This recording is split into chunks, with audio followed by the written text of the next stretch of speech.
Good YouTube, Quinn Wade coming to y'all with that basketball analysis on analysisplayground.com and on YouTube.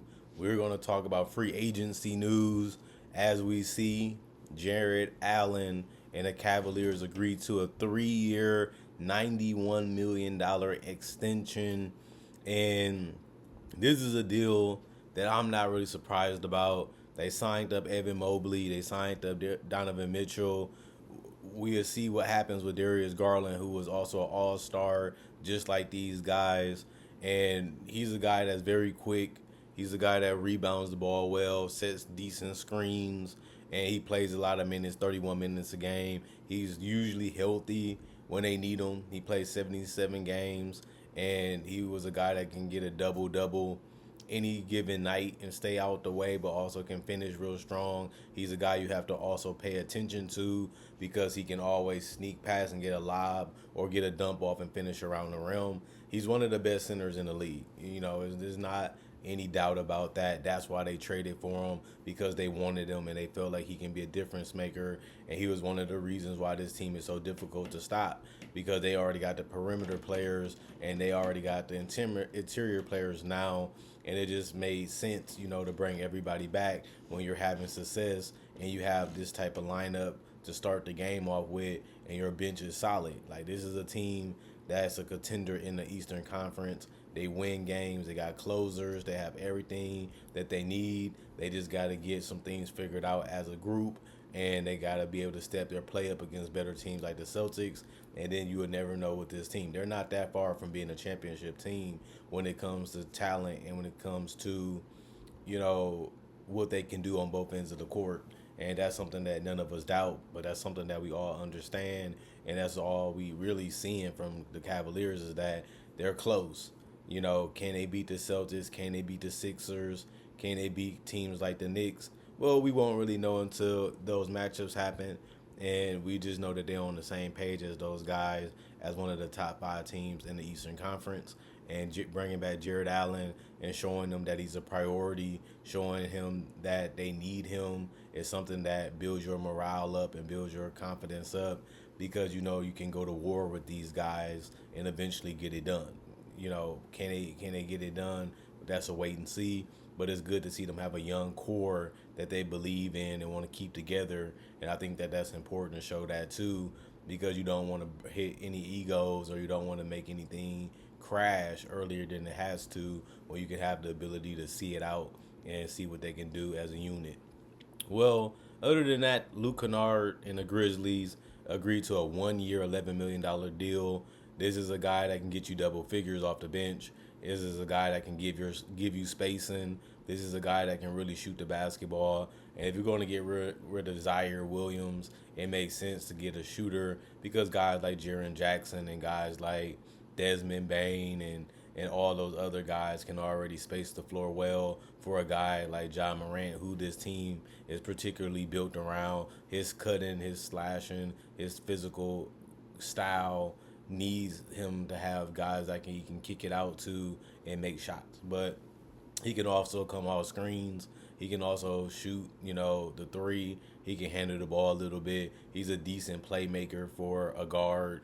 And he's just a guy that keeps his head up and knows how to, score the basketball any type of way besides finishing, really. But he can also do that decently because he has the size to make it at least a dunk or a layup or a floater. And he also is a solid free throw shooter. So when you're looking at a guy that can come in and contribute within 20 to 25 minutes and even get hot a little bit, Luke Kennard can definitely do that. And you can't really blame the Grizzlies for trying to get this guy on their team and getting it done successfully when you're trying to have a great team.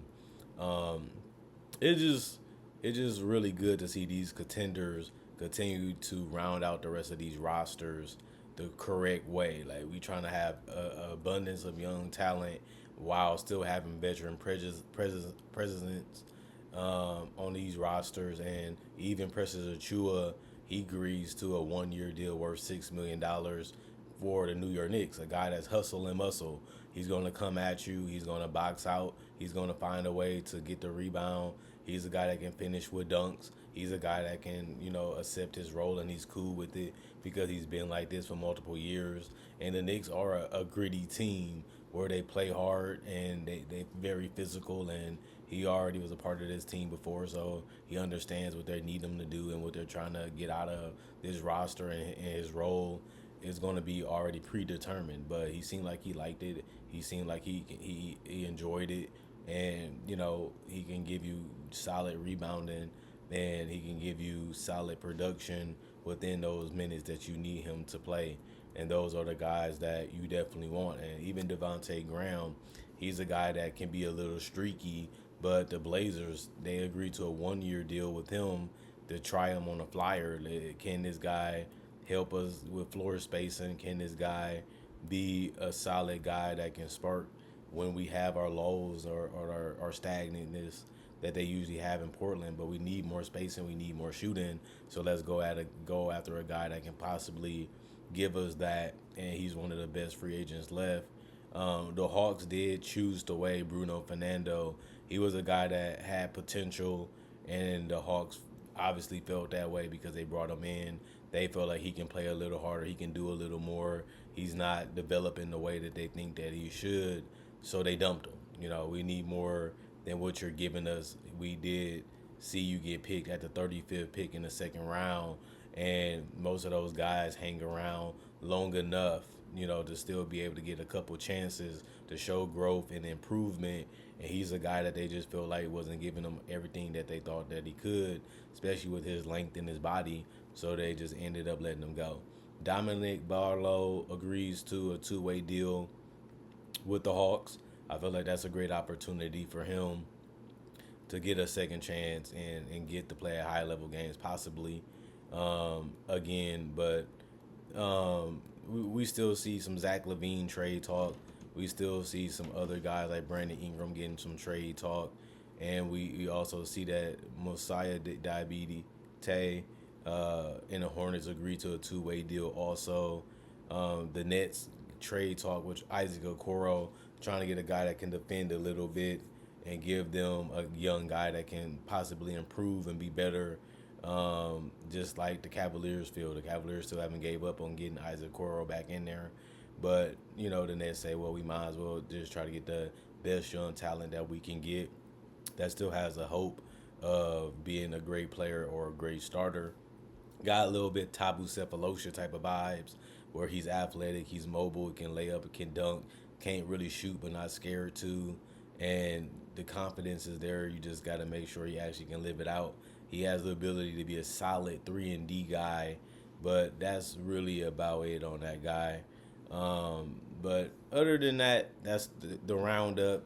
Jarrett Allen was the biggest news. Him using his frame and his body to continually protect the rim and finish at the rim, and being able to be a double-double and seeing guys that can fill in these roster spots and very well bring, these teams more depth. And we've been seeing a lot of contenders use the summer league and use the free agency to test all these guys out within 3 to 4 weeks and see how they can bring in the best roster they can into training camp. And I think that that's something that's fun to see, like seeing these guys saying, we need to get this guy for $5 million, we need to get this guy for $3 million. And you say, wow, this guy only got paid less than the veteran minimum, or he got paid a little above the veteran minimum just to come in and play that type of role. Why would this guy not be picked up faster? Why would he not be picked up earlier? Sometimes it's just the negotiations. Like, fans ask me that all the time. Why did it take so long for him to get signed? Based on what he did last season, it's a lot of guys. Plus, you got to try to manage with who you drafting, who you going to give opportunity to, who you going to give the chances to, to be this type of roster, especially with the rotations. And you know what your starter's going to do, but you don't want to bring in somebody that don't mesh well with the team. You don't want to bring in somebody that, may not be able to accept their role. And you can tell because of the agents. When you talk to the agents, our guy wants this type of role, our guy wants this type of thing to play out, or this guy wants his money because he's in this type of situation, or he felt like he's worth more for this particular reason. And that's why guys like Luke Canard or a guy like Isaac Okoro or a Precious Achua or even a Gary Trent Jr., they feel like they're more valuable, they feel like they're worth more, and they feel like they should get a better opportunity or a better role. And teams saying, well, based off how you're playing, we only can offer you this.